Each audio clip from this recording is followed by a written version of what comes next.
On the heels of the shooting this morning, there's a simmering anger, violence, hate in this country. Can the administration play a role in healing that and bringing this country together?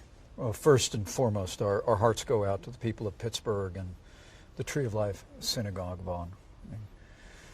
What happened this morning in Pittsburgh was not just a criminal act, it was evil. And there's no tolerance in this country for violence against innocent Americans or attacks on places of worship. And the President and I are absolutely determined to do everything in our power to prevent these type of attacks from happening in the future. But that also will mean forcefully ensuring that those who conduct these acts are brought to justice.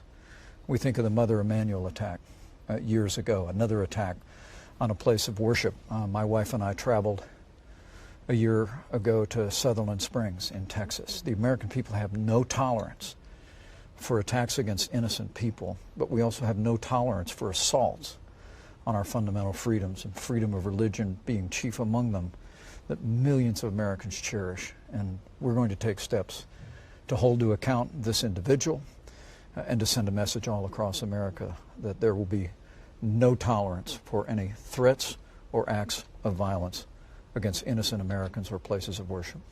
Can I ask, when we talk about the rhetoric sort of the last week, of the last months, of the last years here, and there's the talk of unifying this country. Yet yesterday we were with you on multiple stops in which you referred to the left as the mob. At the same time, the President was at the White House and he echoed a chant of lock him up in regards to George Soros, who had a bomb sent to his home. He's a Holocaust survivor. How are those sentiments going to unify this country? Well, look, the American people believe in the freedom of speech. And throughout the history of this country, we've always had vigorous debates. And then we settle those debates in the ballot box. We don't settle them through acts or threats of violence, like the pipe bombs that we saw sent to the Obamas, the Clintons, to CNN, and others. And we have no tolerance for the kind of anti-Semitic violence that reared its ugly head today in Pittsburgh. But the type of rhetoric that you and the President have used, though, the President just this morning referred to a Congresswoman as a wacko. He's called people low IQ. He's called people horseface, from athletes to the Prime Minister of Canada. I guess the question here is, have you ever asked him to please not use that type of language when referring to other people for the case of civil discourse in this country? Look, everyone has their own style. And frankly, people on both sides of the aisle use strong language about our political differences, but I just don't think you can connect it to threats or acts of violence, Vaughn. And I don't think the American people connect it.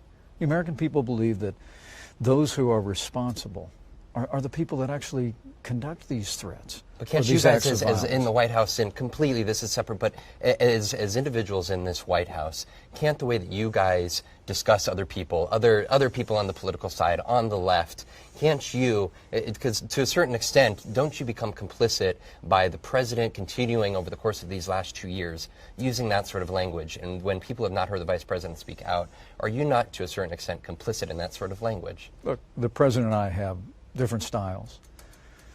But President Trump connected to the American people because he spoke plainly.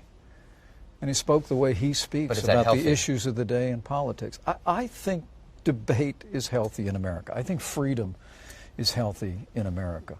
And I think we need to be very careful in any way to connect the kind of violent behavior we witnessed in Pittsburgh today, the threats of violence against prominent Americans that we witnessed in the pipe bombs, what happened in Sutherland Springs, Texas, or what happened here in Las Vegas, to the political debate. We want a free and open political debate in America where everyone expresses themselves passionately and openly, but also recognize the difference between passionate debate and acts of violence and evil.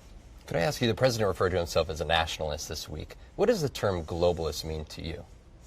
I think President Trump was carried into office in part, Vaughn, because the American people had a sense that we had not been putting America's interests first on the world stage. We hadn't been looking out first for American jobs and American workers. And carried into the White House every day since he arrived, whether it be trade deals we renegotiated with South Korea, with Mexico, with Canada, our negotiations now with Europe, Japan, and even China. This president really believes that as President of the United States, he ought to be fighting for the interest of this nation. In fact, he said as much before the United Nations. He said, I will always put the interests of America first, and I expect you and the leaders of your countries to put the interest of your country first. And that's what he means. He's a president that fights for America first, and I think that's why he's made such a connection to people all across this country. When it comes to immigrants, and we're looking at the caravan that is moving north here to the United States, you and your administration had suggested that there were individuals from the Middle East and potentially even terrorists, but there is no evidence that we're aware of that backs that up. Why make that statement? Well, there is evidence to back that up. I spoke to the president of Honduras when the caravan was just forming, and he told me that it was actually organized by leftist groups in Honduras who'd received funding from Venezuela and perhaps now, what kind of other terrorists sources. are we talking about? But as the caravan moved north, he informed me, and we've heard from law enforcement sources in the region, that there are individuals with serious criminal records, gang members, and law enforcement in the region, Vaughn, has confirmed to our administration that there are individuals from countries in the Middle East, in Africa, and not just Central American people that are seeking a better life by trying to come north. This is. But I think, honestly, I think the first victims here are the American people and the rule of law. A nation without borders is not a nation. We have to secure our borders. We have to have enforceable laws that will protect the sovereignty of the United States. There's also young women and young and girls that are coming here to the United States. It's where I was going. The second victims here are vulnerable families, including children, the elderly, who are enticed by human traffickers with the loopholes in our laws to make the long and dangerous journey north, a journey on which people die, a journey on which a large number of people are physically and sexually abused en route, and not just in this caravan, but on literally every day as people are brought north by human traffickers. It's one of the reasons President Trump and I are so adamant that we need to secure our border, we need to build a wall, but we also need a Congress that will work with us to end catch and release and end the Will your administration allow those individuals to seek asylum when they get here to the U.S.? Will those individuals seeking asylum be allowed to go through the typical vetting process to come into the U.S.? The laws of the United States will remain in effect. Now, but the President's made it clear, this mass caravan that is coming north for no other purpose than to violate our laws and to have a large number of people come into our country illegally will not be allowed to come across our border. And the President is currently evaluating steps that we can take to ensure that. And let's remember, people who are actually fleeing from persecution in the Northern Triangle countries of Guatemala and Honduras and El Salvador have the opportunity, as more than 1,000 have, to apply for asylum in Mexico.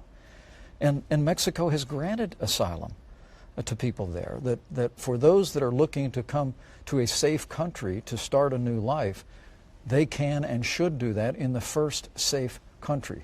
That's Mexico, not the United States. One more question for you. I visited your hometown of Columbus, Indiana. It's a great place. Thank you. Also, trade is quite fundamental with China to Cummins. And I wanted to ask you, there's a lot of other industries around the country, and I've heard you speak to U.S. trading relations with China, what the country needs to do.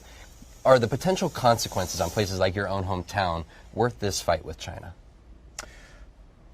The United States of America today has faced more than $600 billion trade deficit. And the better part of half of that is with China. I mean, this country essentially made a bet on China back at the turn of the 21st century. We allowed them into the World Trade Organization. We believed that if we extended economic trade and exchange with China, we would see political liberties expand. We'd see China actually open up its market to our goods and services. But the reality is that now, almost 20 years on, it hasn't happened. China closes its market to many U.S. goods. It actually engages in forced technology transfers of American companies and even outright theft of intellectual property.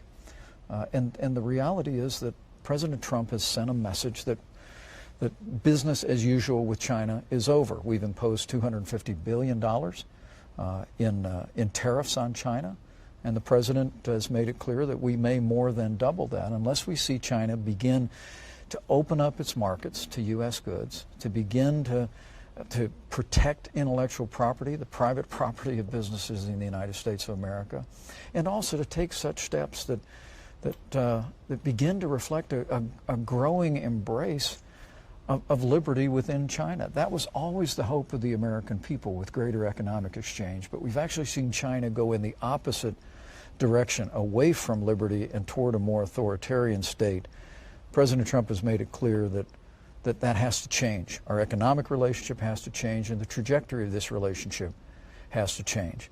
We'll take a strong stand. The president will be meeting with President Xi at the G20. We'll continue that dialogue. I'll be traveling into the region for an international conference in November, but we'll continue to send a clear message to China that the days of them taking advantage of the American economy are over. And Leslie, have you been interviewed by the special counsel's office? I have not. Hey, NBC News viewers, thanks for checking out our YouTube channel. Subscribe by clicking on that button down here, and click on any of the videos over here to watch the latest interviews, show highlights, and digital exclusives. Thanks for watching.